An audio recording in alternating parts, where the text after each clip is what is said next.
Hey everybody, we're doing another first chapters today. This is a middle grade novel called The Smartest Kid in the Universe by Chris Grabenstein. He's done a lot of books. They're usually pretty funny, so if you like funny books, this might be a good one for you. We're going to read the prologue and the first chapter. They're both pretty short, so we're going to do them both for you today. Eduardo Leones wasn't the bravest pirate on Capitan Alianto de Perro's crew, but he was definitely the smartest. Because he was the only one not on the sinking ship. Cannons boomed, masts snapped, the sky was on fire, and Eduardo was safe in a bobbing rowboat well below the fray. "Yar!" cried Alianto de Perro, leaning over the railing and working a line to lower a heavy iron chest. "Row up river, ye scurvy knave! Find a good hiding place for me booty. Then hurry back to tell me where it be, or you'll end up like your cowardly father."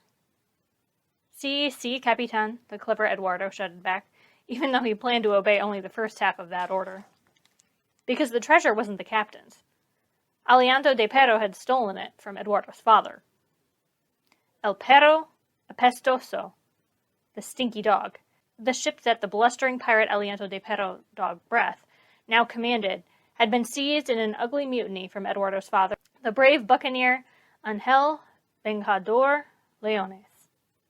After forcing the ship's captain to walk the plank, Alianto de Perro had kept young Eduardo alive only so he could torment the boy. Now the ship that had plundered and pillaged up and down the east coast of the American colonies was sinking under the relentless attack of a British man-of-war that had chased it upriver. As a precaution, Dog Breath, who never brushed his teeth, had ordered his cabin boy to haul the ship's treasure to a less treacherous location. Eduardo grinned as he lashed the heavy chest to the deck of his small vessel, and then he started rowing. Hard. North. The listing pirate ship turned about to block the man-o'-war's pursuit with a broadside of cannon blasts. The British ship roared back with mast-shattering, wood-splintering, sail-searing shots of its own.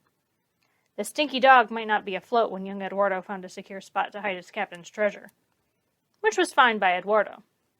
He had cleverly tricked Alianto de Perro into thinking he was too terrified to ever plot revenge. But he would avenge his father's death.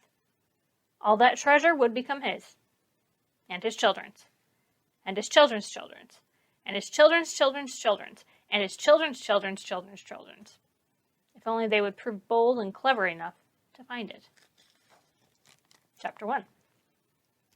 Patricia Malvolio, the new principal of Riverview Middle School, was giving a special after-hours tour of her building to a very important guest, Mr. Heath Huxley. "This school is in terrible condition," said Mr. Huxley. "I know," giggled Mrs. Malvolio. "Isn't it marvelous? It's perfect for our plans." The lockers were dented and rusty. Overhead fluorescent lights sputtered in their tubes, pleading to be replaced. Paint peeled off the cinder-block walls in chunks the size of potato chips. "What's that smell?" asked Mr. Huxley, covering his mouth and nose with a dainty silk handkerchief. Mrs. Malvolio sniffed the air. She was tempted to say your breath, since Mr. Huxley's never smelled minty or fresh. "Tuna fish salad?" she suggested.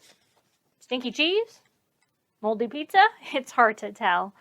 The refrigerators in the cafeteria are unreliable. Mrs. Malvolio tugged down the canary yellow blazer that matched her canary yellow blouse. The tugging caused her necklace, 3 rows of big multicolored beads, to clack. "Now, as I told you," she said, "Riverview is currently considered the worst middle school building in the district. Given the new budget cuts, the city will be forced to close 1 middle school this year. I suspect it will be us." She led the way into her office. Mr. Huxley went to the window to admire the view of the river. "This is magnificent, Patricia." "I know. It's why this school is called Riverview." "And what will the city do with this marvelous property once they shut down this dilapidated excuse for a school?" "Oh, I suppose they might auction off the land to the highest bidder." "Who will also be the smartest bidder," said Mr. Huxley, stroking back his slick black hair. "The one who understands how truly valuable this property is." "Yes, Uncle Heath," said Mrs. Malvolio. "They'll probably sell it to you. And then you'll pay me that very generous finder's fee we discussed when I applied for this principal position." "Indeed I will, Patricia." They both laughed maniacally. It ran in the family. So that was the prologue and first chapter of The Smartest Kid in the Universe by Chris Grabenstein.